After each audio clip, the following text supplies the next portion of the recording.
Hello everyone, welcome to my channel Pranita Shukla study hub. आज के इस वीडियो में हम पढ़ेंगे क्लास 6 का chapter 4 reaching for the moon. तो इसके पहले मैंने आपको 3 चैप्टर तक पढ़ाया था, कैटी वॉक्स अगेन, जो कि आपका लास्ट था, और 4th आपका है रीचिंग फॉर द मून, चांद तक पहुंचना। तो ये जो आपका चैप्टर है, इसमें इस टीचर और स्टूडेंट के बीच का डिस्कशन दिखाया गया है, क्लास डिस्कशन है। और वो डिस्कशन होगा किसके बारे में? डॉक्टर इंदिरा नायर के बारे में।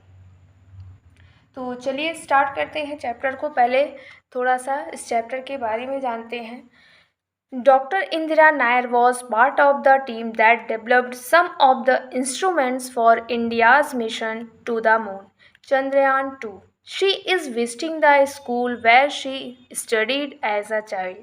तो डॉक्टर इंदिरा नायर अपने स्कूल आ रही थी विज़िट करने के लिए। कौन से स्कूल आ रही थी? जिस स्कूल में वो पहले पढ़ चुकी थी। और डॉक्टर इंदिरा नायर थी कौन? वो चंद्रयान 2 का एक पार्ट थी, चंद्रयान 2 की टीम का पार्ट थी, यानी कि उसमें उन्होंने काफ़ी इंस्ट्रूमेंट्स बनाकर दिए थे। किसमें? चंद्रयान 2 के लिए। She will have an interactive session with the students. वो इंटरेक्टिव सेशन के लिए उस स्कूल में आ रही थी, मतलब बच्चों से इंटरेक्ट होने के लिए आ रही थी।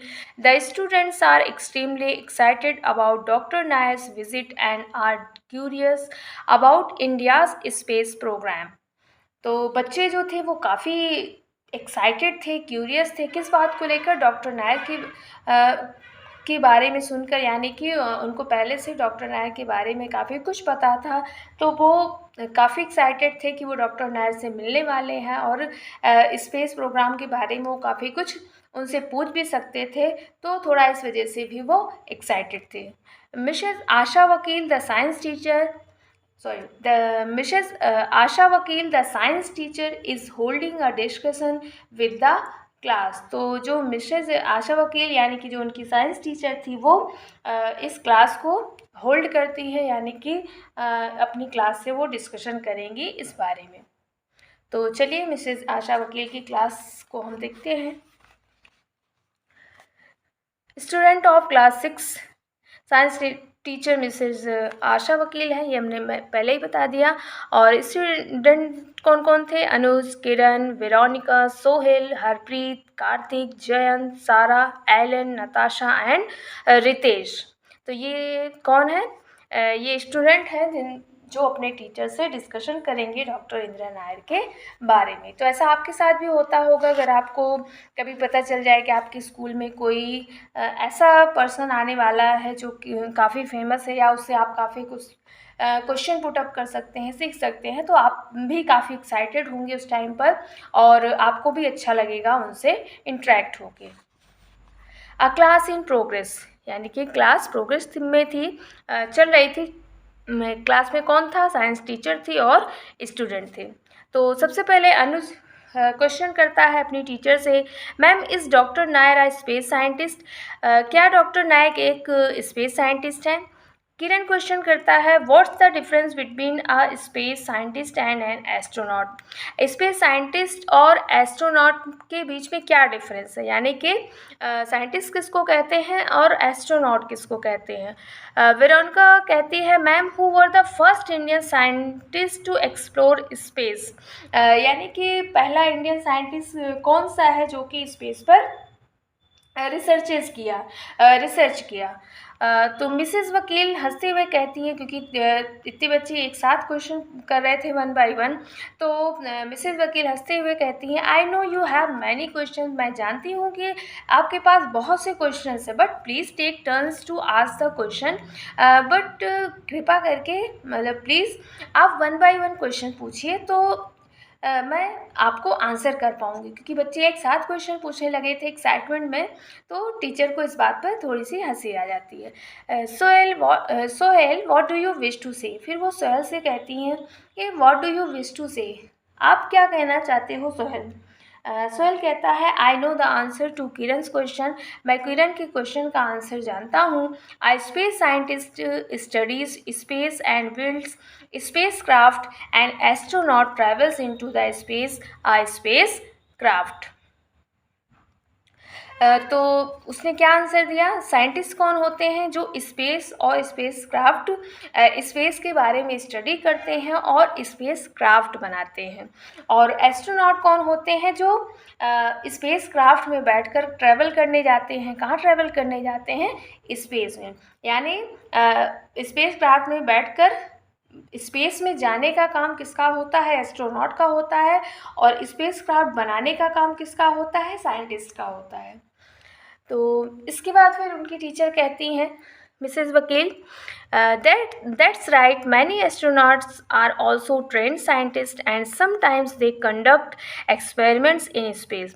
वो कहती हैं बिल्कुल सही बात है सोहेल, मैंने कई एस्ट्रोनॉट्स ऐसे होते हैं जो क्या होते हैं, ट्रेंड साइंटिस्ट होते हैं और वे कई बार वहाँ स्पेस में जाकर एक्सपेरिमेंट भी करते हैं। And Veronica, to answer your question, Veronica आपके क्वेश्चन का आंसर है Vikram Sarabhai and Homi Bhabha were the first Indian to work on a space programme. तो सबसे पहले स्पेस प्रोग्राम के लिए वर्क कौन किया था इंडिया में, विक्रम साराभाई और होमी भाभा। इसके बाद हरप्रीत कुछ कहता है, I remember reading about it, मुझे याद है इसके बारे में जब मैं पढ़ रहा था। They were the first to conduct experiments related to the earth's upper atmosphere and cosmic rays. तो उसने बताया कि यही इन लोगों ने यानी कि विक्रम साराभाई और होमी भाभा ने ही एक्सपेरिमेंट कंडक्ट किया था, किससे रिलेटेड, अर्थ के अपर एटमॉस्फेयर और कॉस्मिक रेज के लिए। उसके बाद फिर उनकी टीचर कहती हैं दैट्स राइट, बिल्कुल सही बात है, now what do you know about the moon. और वो कहती हैं अब बताओ कि आप चांद के बारे में क्या जानते हो। वेरोनिका कहती है on the moon we weigh 1/6 of our weight on the earth. Veronica कहती है कि मून पर हमारा वेट अर्थ के वेट से 1/6 होता है। यानी कि अगर आपका वेट अर्थ पर 40 kg है तो उसका 1/6 वेट आपका वहाँ पे कहाँ होगा, मून पे होगा, वहाँ पे वेट आपका कम होता है। अनुज कहता है this is because the gravity of the moon is not as strong as that of the earth. Anuj कहता है कि ये किस वजह से होता है, ये इस वजह से होता है क्योंकि ये जो मून है उसकी ग्रेविटी बहुत ज़्यादा स्ट्रॉन्ग नहीं है अर्थ के कंपैरिजन में। तो ग्रेविटी की वजह से हम लोग का वेट यहाँ पे ज़्यादा होता है, लेकिन मून पर ग्रेविटी अच्छी नहीं होती, यानी कि स्ट्रॉन्ग नहीं है उसकी ग्रेविटी, तो इस वजह से वहाँ पे वेट हम लोग का कम होता है। हरप्रीत कहता है we also know that the moon's gravity causes tides and in the seas and ocean. तो सीज और ओशियन में टाइड का सबसे बड़ा रीज़न क्या है, मून की ग्रेविटी। किरण कहता है I had read that the moon has a very thin atmosphere. वो कहता है कि वह पढ़ चुका है, क्या पढ़ चुका है कि जो आपका मून है उसकी एटमॉस्फेयर कैसी है, बहुत ही ज़्यादा थिन है। It is almost a vacuum, ये एक ज़्यादातर क्या है, वैक्यूम है, यानी कि बस एक लेयर सी है, पतली सी। So the sky appears black on the moon, जिस वजह से क्या होता है वहाँ का जो स्काई है वो कैसा दिखता है, ब्लैक दिखता है। मिसिज वकील कहती हैं yes and that is why no sound can be heard on the moon because sound waves need a medium like air और वाटर टू ट्रैवल। तो उनकी टीचर कहती हैं हाँ ये बिल्कुल सही बात है, इसी वजह से क्या होता है कि वहाँ पर कोई आवाज़ सुनाई नहीं देती है, क्योंकि जो साउंड वेव्स होती हैं उनको मीडियम की ज़रूरत होती है ट्रैवलिंग के लिए, चलने के लिए। और कौन सा मीडियम होना चाहिए, एयर और वाटर। एयर और वाटर के लिए से क्या होता है, साउंड वेव्स ट्रैवल करती हैं। You will learn about this soon, आप इसके बारे में जल्दी ही पढ़ेंगे। तो कार्तिक कहता है but why do we explore space and send satellites into it. Kartik का क्वेश्चन है कि हम लोग स्पेस के बारे में इंफॉर्मेशन कलेक्ट क्यों करते हैं, यानी रिसर्च क्यों करते हैं, और वहाँ पे सैटेलाइट क्यों भेजते हैं। तो ऐसा आप भी सोचते होंगे कि ज़रूरत क्या है, मून को रहने दीजिए आराम से, या बाकी जो प्लैनेट्स हैं उनको हम आराम से रहने देते हैं, क्यों उनको डिस्टर्ब करते हैं, क्यों सैटेलाइट को हम स्पेस में भेजते हैं। तो उनकी टीचर कहती हैं space technology helps a country solve many of its everyday problems. तो स्पेस टेक्नोलॉजी जो है वो कई देशों की हेल्प करती है, किस चीज़ में? उनकी कई तरीके की प्रॉब्लम्स में उनकी हेल्प करती है। डेली लाइफ यानी डेली की कुछ ना कुछ प्रॉब्लम होती है उसमें हेल्प करती है। कैसे प्रॉब्लम में हेल्प करता है? For instance the satellites we have in space are used to forecast weather conditions. तो उनकी टीचर एग्जाम्पल के थ्रू समझाती हैं कि जो सैटेलाइट होता है उसके थ्रू हमें पहले से ही पता चल जाता है कि वेदर कंडीशन किसी भी प्लेस की कैसी होगी। यानी कि अगर कोई भी चीज़ होने वाली है, जैसे कि कोई अर्थक्वेक होने वाला है, या आप कह सकते हैं कि जैसे साइक्लोन आने वाला है या कोई स्टॉर्म आने वाला है, तो वो हमें पहले से ही पता चल जाता है। We can now predict storms. देखिए अभी मैंने आपको बताया storms and cyclones much in advance and save people's life. तो क्या होता है जब हमें पहले से ही वेदर कंडीशन पता चल जाती है, लगता है कि कहीं किसी प्लेस के लिए कुछ डेंजरस होने वाला है, तो हम वहाँ से उन लोगों को हटा देते हैं, वहाँ रहने वाले लोगों को हटा दिया जाता है। तो इस तरीके से हम उनकी जान को बचा लेते हैं। For instance in May 2020 we could rescue lakhs of people before cyclone Amphan hit our shores. We can use space technology to map our land and water resources. It is also used for electronic communication. तो मई 2020 में cyclone जो आया था उसके बारे में पहले से ही इंफॉर्मेशन मिल गई थी, तो इस वजह से लाखों लोगों की जान बचा ली गई थी। और जो स्पेस टेक्नोलॉजी होती है ये हमारी किस में हेल्प करती है? इलेक्ट्रॉनिक कम्युनिकेशन में भी हमारी हेल्प करती है, मैप के लिए और वाटर रिसोर्सेज के लिए भी हेल्प करती है। आई होप इतनी बातें आपको क्लियर हो गई होंगी और चैप्टर को पढ़ने में आपको मज़ा आ रही होगी, क्योंकि काफ़ी इंटरेस्टिंग चैप्टर है, मून से रिलेटेड है, तो ऐसी ही बातों को पढ़ने में आप लोगों को बहुत अच्छा लगता होगा। तो चलिए आगे देखते हैं। फिर जयंत कहता है has India sent any humans into space yet? Jayant का क्वेश्चन है क्या इंडिया ने भी कभी किसी ह्यूमन को वहाँ स्पेस पर भेजा है? तो सारा कहती है I know the answer, India has plans to do this by December 2021। वो कहती सारा कहती है मैं आंसर जानती हूँ, इंडिया प्लान कर चुकी है किस बारे में, कब प्लान कर चुकी है? दिस बाय दिसंबर 2021 में। I saw this on the news, उसने ये सारी बातें न्यूज़ पर सुनी कि इंडिया प्लान कर रही है किसी इंडियन को वहाँ पर भेजने के लिए। कहाँ? स्पेस में। The space craft will be called Gaganyaan, और जो स्पेस क्राफ्ट जाएगा उसको क्या कहा जाएगा? गगनयान उसका नाम दिया जाएगा। एलन कहता है but what about Rakesh Sharma? Rakesh Sharma के बारे में क्या ख्याल है? यानी कि wasn't he an Indian who went into space? Rakesh Sharma जो स्पेस पर गए थे क्या वो इंडियन नहीं थे? तो उनकी टीचर कहती हैं yes Rakesh Sharma did go into space. हाँ राकेश शर्मा स्पेस पर गए थे, but it was as part of a joint project. But जब वो गए थे तो वो किसके पार्ट थे? एक जॉइंट प्रोजेक्ट के पार्ट थे between the Indian air force and the Soviet Intercosmos space program. Indian air force और सोवियत इंटरकॉस्मोस स्पेस प्रोग्राम दोनों के बीच का जॉइंट प्रोजेक्ट था, उनकी तरफ से ये गए थे, स्पेशली इंडिया की तरफ से ये नहीं गए थे। We have also had astronauts of Indian origin such as Kalpana Chawla and Sunita William. हमारे पास यानी कि और भी एस्ट्रोनॉट्स रह चुके हैं जो इंडिया के ही ओरिजिन है, यानी कि इंडियन ओरिजिन है, बर्थ उनका यहीं पर हुआ था, भले वो बाहर जाके वहाँ फॉरेन में रहने लगे थे। तो कौन कौन थे? कल्पना Chawla and Sunita Williams.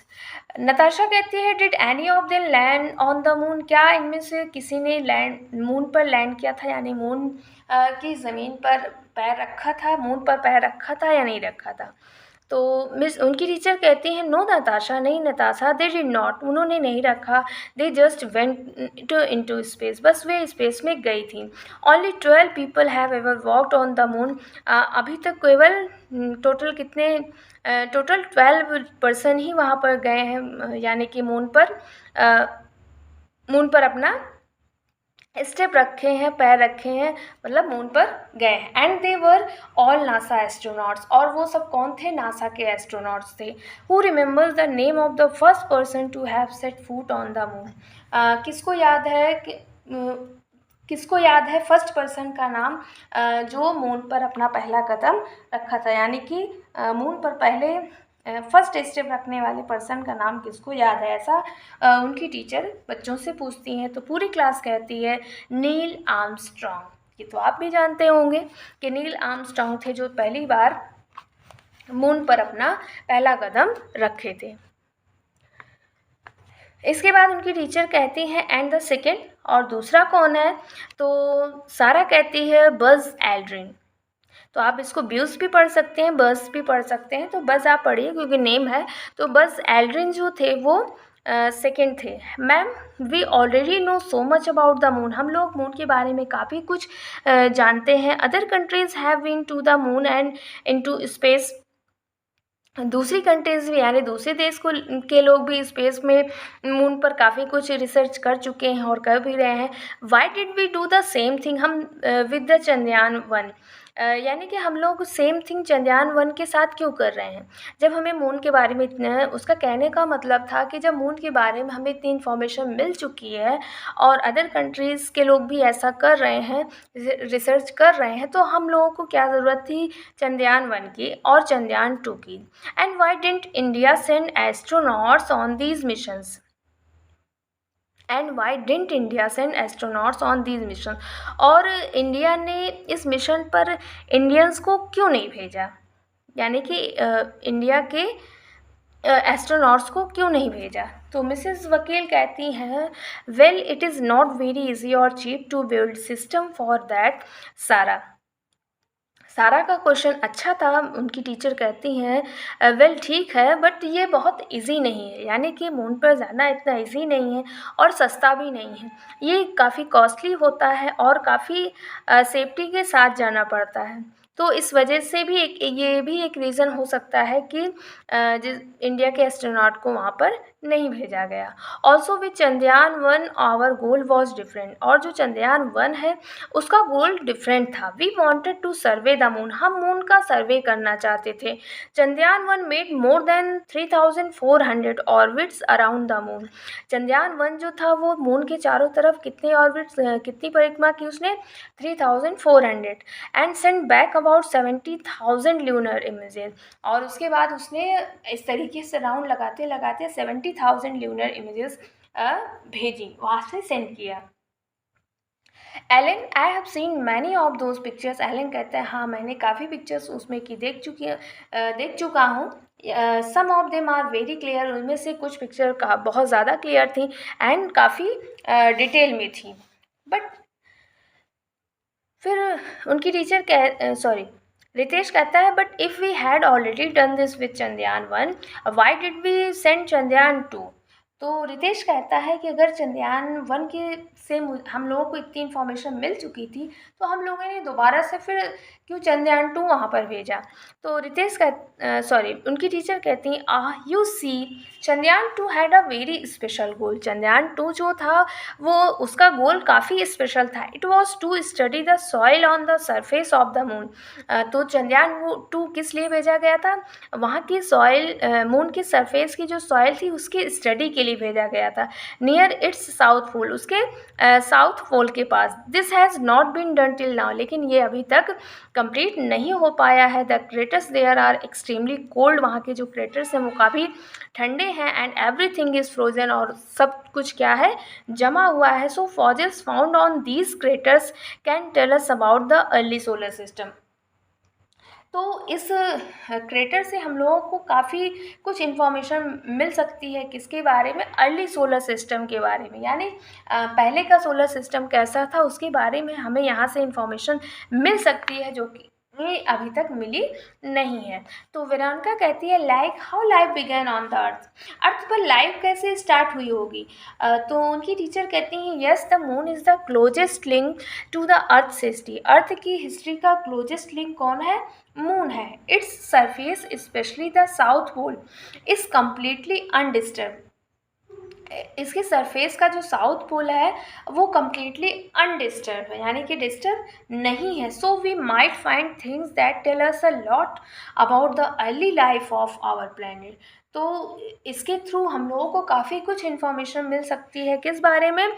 Early life of our planet, हमारे प्लैनेट के का पहले का की लाइफ कैसे थी, पहले का जीवन कैसे था, इसके बारे में हम लोगों को वहाँ से इन्फॉर्मेशन मिल सकती है। तो इस पर वेरोनिका बहुत खुश होती है और कहती है वाव।